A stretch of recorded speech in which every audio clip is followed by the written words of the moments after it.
In an era when the gods of Olympus ruled over the fate of mortals, the island of Crete, a land where the wind whispers ancient secrets and the mountains guard traces of remote histories, was under the command of King Minos,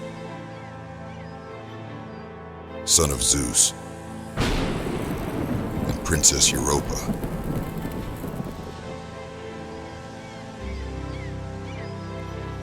To confirm his right to the throne and secure the favor of the gods, Minos asked Poseidon for a divine sign. The god of the seas answered his request, sending him a white bull of extraordinary beauty as a symbol of his approval. However, Minos was required to sacrifice the bull as a pact between earth and heaven. Yet, mesmerized by the bull, Minos decided to keep it and sacrificed another animal in its place. Poseidon, enraged by this disobedience, cast a curse upon Pasiphae, Minos' wife. The queen was overcome by an uncontrollable desire and fell in love with the white bull. In search of a way to satisfy her craving, Pasiphae sought the help of the master craftsman Daedalus. He built a hollow wooden cow, covered with hide. To fulfill her uncontrollable desire, Pasiphae positioned herself inside the cow and approached the bull, thus consummating the long-awaited carnal act, satisfying her longing. The white bull, a masterpiece of divine creation, radiated purity and power, its gleaming coat resembling sea foam, and its eyes glowing like the blue skies. However, from this forbidden union between the bull and Queen Pasiphae, the Minotaur was born. A deformed creature, with the robust body of a man, but the head and instincts of a savage beast. While the bull symbolized divinity and majesty, the Minotaur embodied chaos and transgression, a shadow of what the white bull represented. Minos, unable to kill his own son, but unwilling to let him be seen, commanded Daedalus to build a labyrinth. The structure was a vast complex of passages and chambers, where the Minotaur would remain imprisoned, hidden from the world. The labyrinth, with its endless corridors, was not merely a physical prison, but also a symbol of the chaos of transgression and the attempt to escape divine consequences.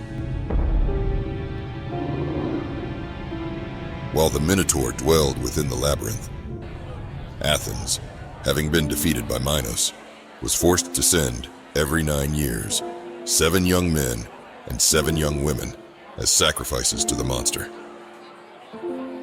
This cycle of death tormented Athens for many decades, until Theseus, prince of the city, decided to put an end to Minos' tyranny. He volunteered to face the Minotaur and free Athens from the burden of sacrifice. Ariadne, Minos' daughter, fell in love with Theseus. With Daedalus' help, gave him a ball of thread to guide him through the labyrinth and allow him to return after the battle.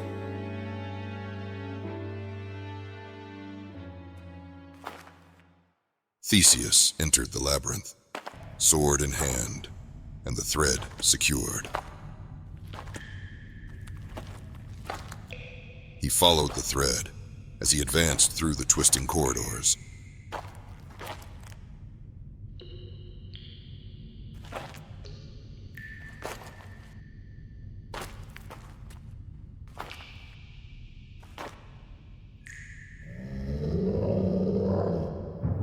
When he faced the beast, Theseus fought with strategy and mastery, defeating the Minotaur without much difficulty or injury,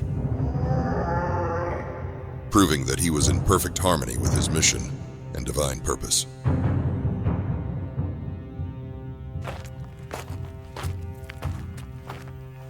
However, during the journey back, upon reaching the island of Naxos, Theseus abandoned Ariadne while she slept. Without warning, he left her behind and set sail alone, leaving her stranded on the island. The reason for this abandonment lays in a promise Theseus had made to the goddess Athena, the goddess of wisdom and strategy.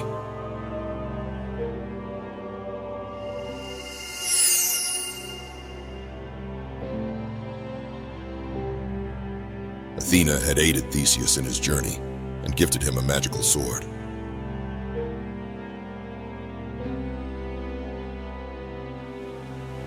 In exchange, Theseus was to return alone to his island if he emerged victorious. Theseus continued his journey back to Athens, but forgot to fulfill another promise, one made to his father, Aegis. He was supposed to change the ship's black sails to white, signaling that he was alive, but instead, the sails remained black.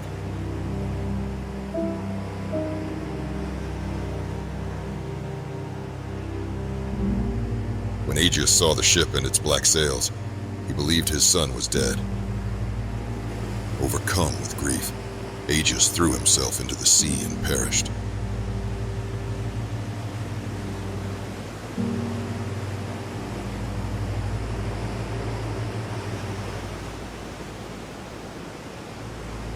The sea became known as the Aegean Sea in memory of his tragedy.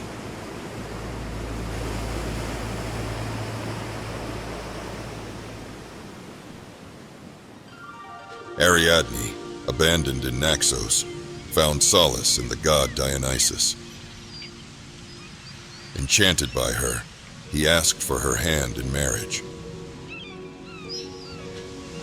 Together, they had a blessed union, and Ariadne found a new life alongside the god of wine, revelry, and ecstasy.